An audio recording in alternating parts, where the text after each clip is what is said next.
안녕하세요. 생활인의 시계 김생활입니다. 오늘은 프로메테우스라는 이름을 가진 포르투갈의 시계 브랜드를 소개해 드리려고 합니다. 프로메테우스의 신화는 유명하지만 유명한 신화들이 의뢰 그렇듯이 엄청나게 많은 변형 스토리들이 있습니다. 그걸 다 소개를 해드리면 저희 채널이 시계 채널이 아니라 신화 채널이 되어버릴 텐데요. 오늘은 그냥 제가 제일 좋아하는 버전의 이야기 하나를 소개해 드리려고 합니다. 플라톤의 대화편 중에서 프로타고라스 편에 등장하는 프로타고라스의 입을 빌어서 나오는 이야기입니다. 여러 신들이 인간과 동물을 창조하고 나서 올림포스 신들과는 출신 성분이 다른 비주류 티탄계 신이라고 할 수 있는 프로메테우스와 에피메테우스는 이 새로운 피조물들에게 알맞은 능력을 부여하는 임무를 맡게 됩니다. 이 형제들의 이름이 재밌는데요. 프로메테우스는 어원상으로 먼저 생각하는 자라는 뜻을 가지고 있고, 에피메테우스는 나중에 생각하는 자라는 뜻을 지니고 있습니다. 웬일인지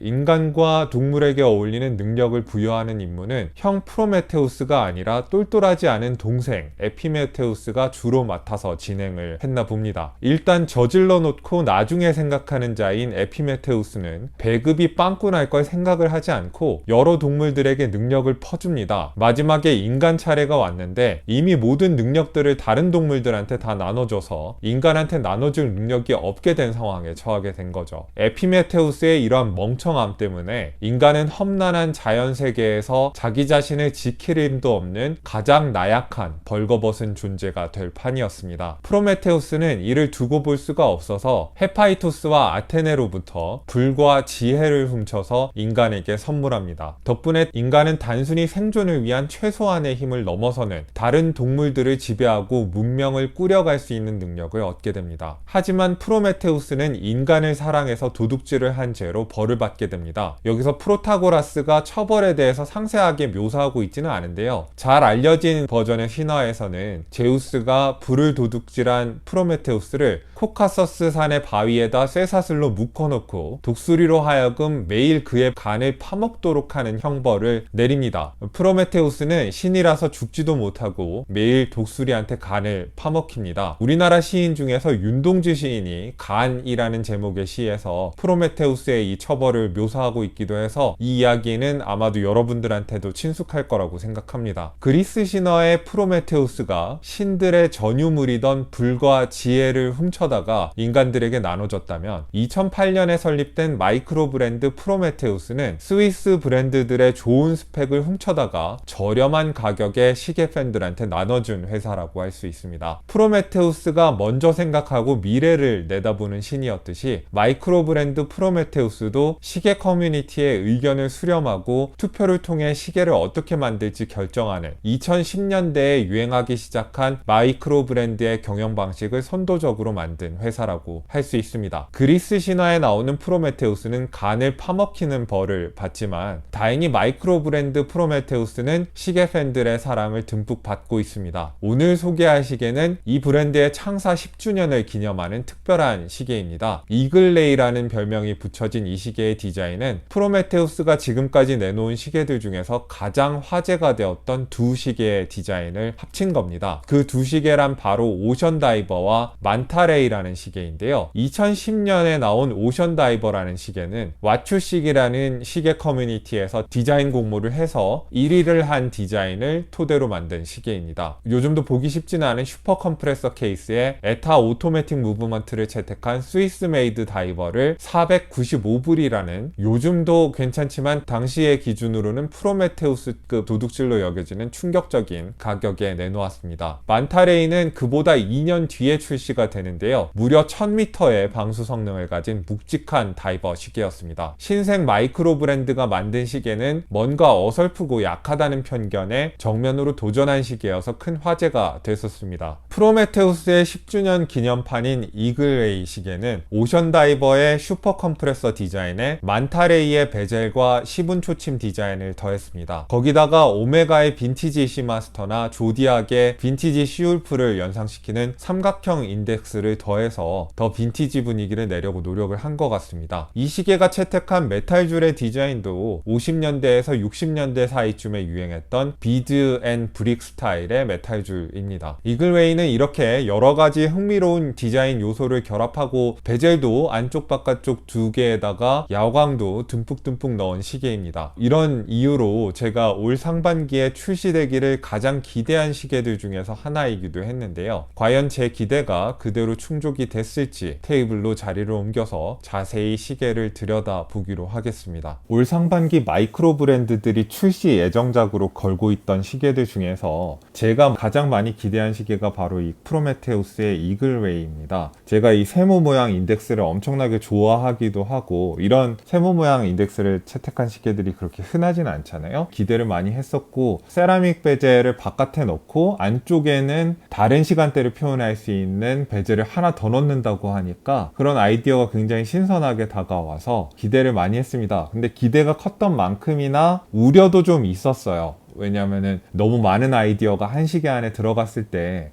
이게 잘 구현이 되지 않고 자기 아이디어에 되려 발목이 잡혀가지고 시계가 이렇게 만듦새가 무너져 버리는 그런 경우도 마이크로 브랜드 시계들 중에서는 꽤 나오는 경우가 있거든요. 그래서 걱정도 하고 기대도 많이 했었는데 생각만큼 괜찮은 시계가 나온 것 같아서 기쁘게 여러분들한테 소개를 해드릴 수 있을 것 같습니다. 제가 리뷰할 버전은 청색 다이얼에 날짜창이 없는 버전이고요. 이거 역시 날짜창이 있는 버전이 있고 GMT 버전이라고 해서 시치명 하나 더 있어서 서로 다른 세 가지 시간대를 한꺼번에 표현할 수 있는 그런 버전도 있고요. 제가 특히 추천해 드리고 싶은 거는 예전에는 아주 비싼 시계에만 들어갔던 운석의 그 일부를 다이얼에 사용한 운석 다이얼 버전입니다. 운석의 패턴 같은 게 다이얼에 들어가 있어서 굉장히 신비하고 재밌다는 느낌이 드는 시계인데 이것도 마음에 드신다면 한번 살펴보시고요. 인투와치가 근데 재고를 그렇게 많이 쌓아놓고 판매를 하는 업체가 아니기 때문에 방송이 나가고 얼마 되지 않아서 다 품절이 될 것 같다는 불길한 좋은 예감이죠. 인투와치 측 입장에서는 그런 예감이 드는데 늦게 영상을 보셨다면은 구매를 하지 못하게 되더라도 너무 그렇게 실망하지 마시고 프로메테우스가 이 시계를 팔고 나서 어디 갑자기 야반도주를 하는 거 아니고 또 올 여름에 제노비아라는 또 다른 기대작이 있으니까 그것도 기다려 주시고 너그럽게 생각을 하셨으면 좋겠습니다. 이 시계 아니면은 난 죽어버리겠어 뭐 이런 식으로 생각하지 않으셨으면 좋겠다는 생각이 듭니다. 근데 이 시계의 사이즈는 42mm의 마이크로 브랜드가 내놓는 다이버 시계 중에서 가장 표준적인 사이즈라고 할 수가 있죠. 42mm 케이스의 사이즈에 러그 투 러그는 49mm의 길이를 가지고 있는 시계입니다. 진짜 평균 중에 평균인 사이즈를 채택을 하고 있는데 사이즈보다 뭐 커 보이는 시계도 있고 작게 보이는 시계도 있잖아요.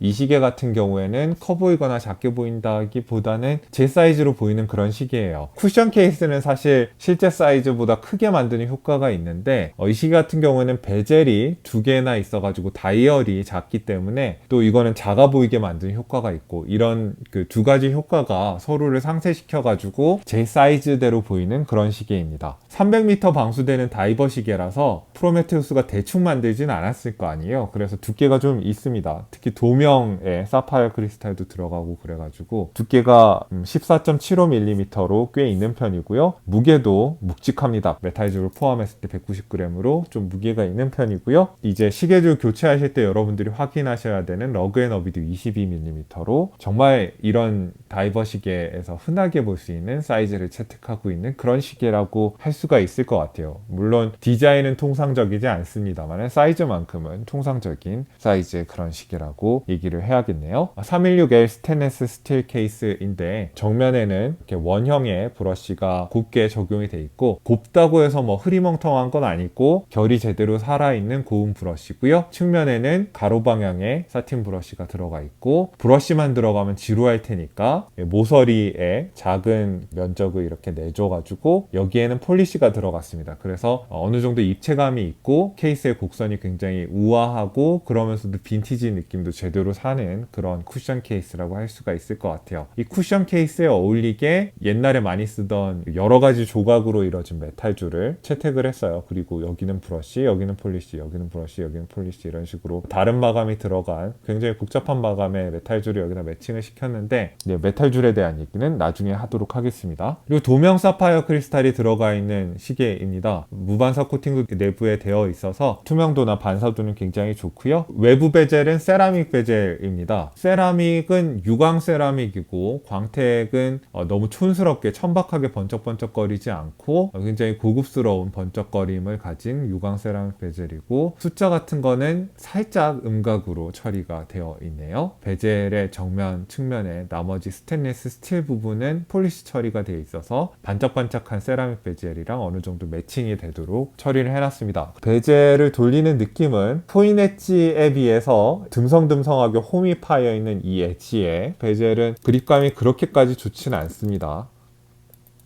지금은 제가 많이 베젤을 돌려가지고 굉장히 부드러워졌는데, 처음 시계가 도착했을 때는 베젤이 좀 뻑뻑한 편이었다는 얘기도 해야 될 것 같습니다. 대신에 뻑뻑한 베젤의 장점이 있죠. 백플레이가 거의 없다는 거. 돌리는 느낌도 좀 뻑뻑하긴 하지만 싸 보이지는 않는 그런 베젤이라고 할 수가 있겠네요. 요 바깥의 베젤은 잠수 경과 시간을 체크하는 일반적인 다이버 시계의 베젤로 생각을 하시면 되고요. 유리 안쪽에 베젤 하나가 더 들어갔습니다. 이거는 브라스 소재의 베젤이라고 하는데, 야광 도료를 듬뿍 발라놔가지고 이게 브라스인지 뭔지 처음엔 잘 몰랐는데 브라스 소재의 이너 베젤이 들어가 있고요. 이너 베젤은 2시 방향에 있는 이 용두로 조정을 할 수 있습니다. 스크류 다운 크라운 방식이고요. 이렇게 용두를 밑으로 돌려가지고 푼 다음에 용두가 튀어나왔을 때 용두를 돌려보면은 양쪽 방향으로 다 이렇게 베젤이 회전할 수 있다는 걸 보실 수 있습니다. 또 다른 시간대를 하나 더 이렇게 시계 안에서 표현할 수 있는 그런 시계입니다. 한국 시간에 이렇게 시차에 맞춰가지고 베젤을 맞춰놓고, 여기 시간이 오후 10시 24분이고 한국 시간은 오후 1시 25분이겠구나. 아까 24분이었고 이제 25분이겠구나. 그런 거를 파악을 할 수가 있는 거죠. 다이버 시계임에도 서로 다른 시간대를 확인할 수 있는 안쪽에 베젤이 들어갔다는 게 굉장히 재밌는 것 같아요. 쿠션 케이스도 그렇고 이 이너 베젤도 그렇고 60년대 말에서 70년대 초에 나오던 슈퍼 컴프레서의 케이스 느낌도 굉장히 많이 연상이 되는 그런 시계라고 할 수가 있을 것 같아요. 아까 용두 돌리는 느낌이 궁금하셨을 것 같은데, 용두는 삐뚤게 들어가지 않고 굉장히 부드럽게 풀렸다가 부드럽게 들어가는 그런 용두입니다. 다이얼은 그 옛날에 빈티지 시마스터나 빈티지 시울프 같은 요즘은 드문 세모 모양의 인덱스가 3시, 6시, 9시, 12시 방향에 들어가 있고, 나머지 시간은 작대기 인덱스로 이렇게 표현이 된 인덱스인데 크롬 테두리가 이렇게 쳐있는 그런 인덱스네요. 바탕이 되는 다이얼은 무광의 매트한 파란색 다이얼이 이렇게 채택이 되어 있습니다. 진한 대비를 가지고 있는 가독성이 좋은 시계라고 할 수 있겠네요. 이 시계의 시분 초침 조합은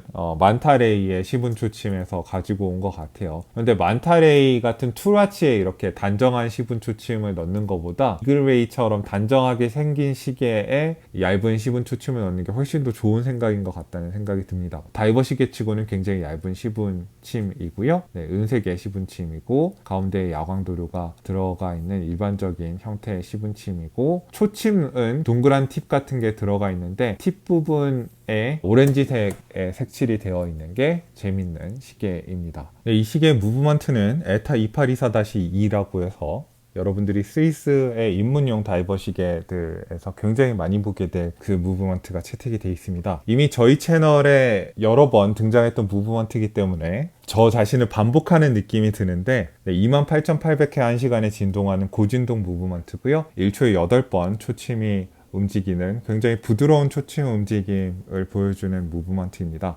38시간 정도의 파워 리저브를 가지고 있고, 하루 최대 오차는 이게 일라브레 등급의 시계니까 최대 오차는 플러스 마이너스 20초 정도입니다. 평균 오차는 플러스 마이너스 7초 정도고요. 근데 평균 오차는 제가 생각했을 때 그렇게 큰 의미는 없는 것 같아요. 항상 평균보다는 조금 벗어난 시계들을 여러분들이 받게 될 테니까. 이 시계 같은 경우에는 약 마이너스 9.2초 정도의 오차가 났습니다. 그러니까 9.2초 정도 하루에 느려지는 그런 시계였습니다. 여러분들은 저보다 착하게 사셨을 테니까 이거보다 오차 범위가 무브먼트가 크지 않은 시계를 받으실 거라고 저는 예상을 합니다. 이 무브먼트의 특징은 고진동 무브먼트라서 초침이 부드럽다는 거, 일본 계열 무브먼트에 비해서 로토 소리가 적고 비교적 조용한 무브먼트라는 거, 역사적으로 굉장히 오랫동안 사용된 무브먼트이기 때문에 또 가장 안정적이기도 하다는 거 정도를 특징으로 얘기를 할 수가 있을 것 같아요. 그러나 뭐 일본 계열 무브먼트보다 압도적으로 더 정확하다거나 그거는 제 경험상 아니었던 것 같습니다. 에타 282-4-2는 당연하게도 해킹과 수동감기 기능을 제공하는 그런 무브먼트입니다. 수동감기 해킹 뭐 그런 것들을 사용하기 위해선 이 4시 방향의 메인 용도를 사용을 하셔야 되는데, 그립감이 좋게끔 이렇게 엣지를 해놓은 거는 굉장히 마음에 들고 용두의 크기도 잡기 좋게 잘 나왔습니다. 풀어볼게요. 아래 방향으로 돌려서 풀어보면은 툭 하고 이렇게 용두가 나오고요.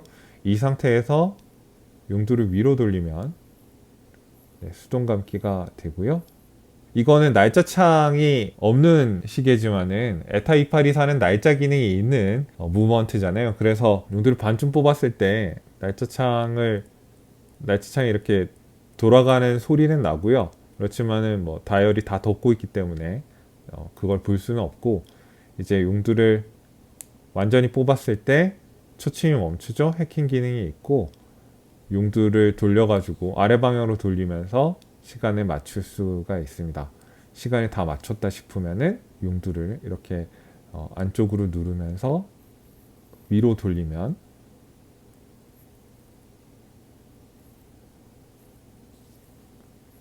굉장히 부드럽게 용두가 들어가는 걸 확인할 수 있습니다.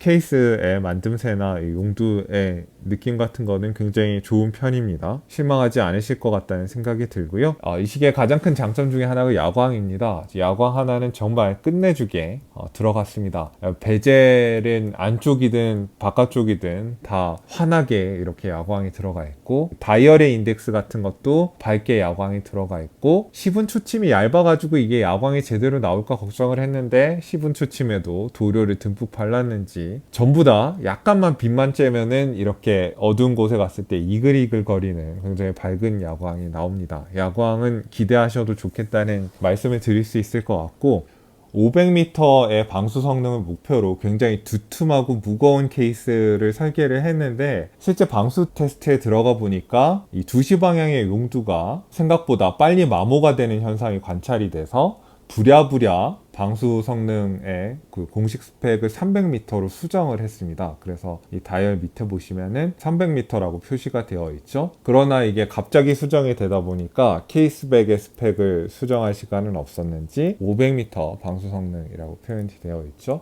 너무 많은 기능을 이렇게 통제할 수 없을 만큼 넣다가 이런 실수를 하는 경우가 마이크로 브랜드들이 종종 있는데, 아마 이제 이너 베젤을 조정할 수 있는 2시 방향의 용두를 이렇게 넣는 게 방수 성능에 어떤 영향을 미칠지에 대해서 그렇게 깊이 고민을 안 하고 만들다가 이런 실수를 한 것 같아요. 그렇지만은 300m 방수 성능을 가진 다이버도 굉장히 준수한 다이버 시계이긴 합니다. 그리고 이거를 숨기거나 가리지 않고 자기네 방수 테스트 결과를 솔직하게 이렇게 공개를 하고 사과를 한다는 점도, 그리고 최소한 다이얼에는 이렇게 수정을 해놨다는 점도 프로메테우스가 일을 못하는 회사는 아니구나라는 게 느껴지는 부분이라고 저는 생각을 했습니다. 케이스백은 다이버 시계답게 스크루다운 케이스백이고요. 500m 기준으로 설계를 해가지고 사실 이게 완전히 납작할 때 더 착용감이 좋은데 약간 두툼한 케이스백인 건 아쉬운 것 같습니다. 케이스백의 가장자리는 폴리시, 이 가운데에 링은 원형의 브러쉬가 들어가 있고 스펙이 적혀 있고요. 샌드블라스트 처리된 원형의 바탕에다가 매가오리의 문양이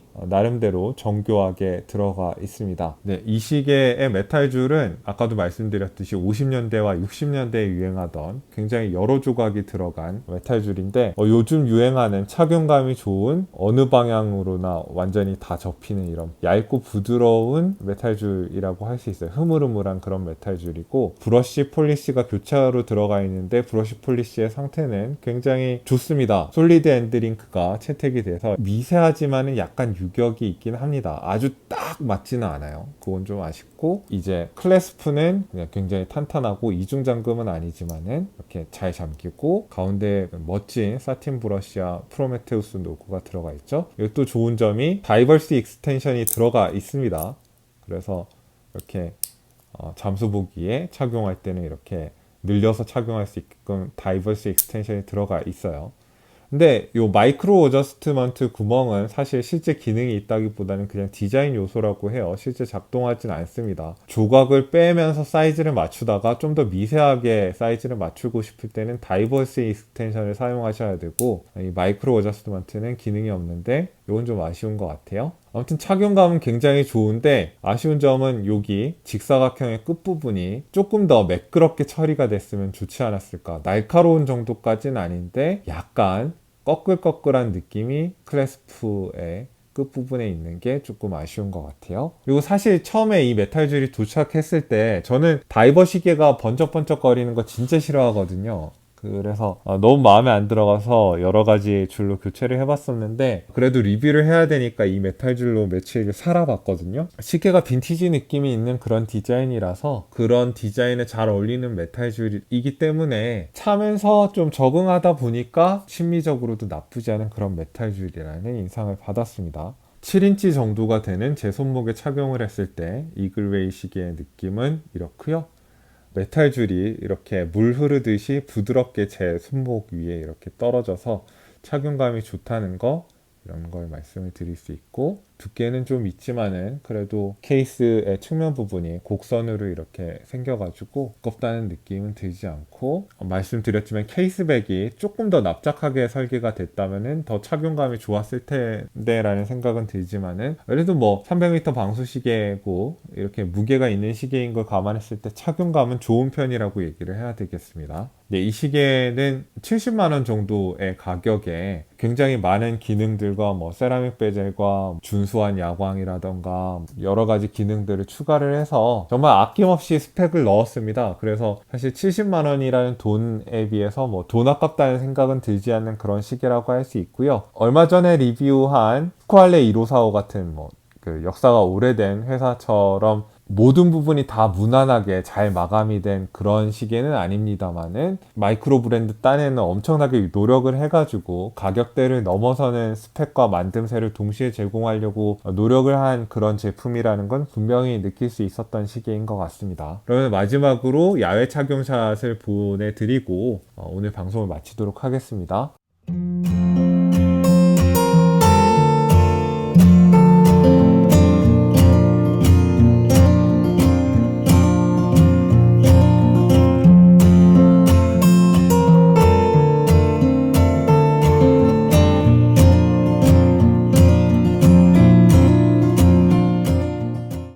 여러분들한테 유용한 정보가 됐기를 바랍니다. 이상 프로메테우스 이글웨이 리뷰였습니다.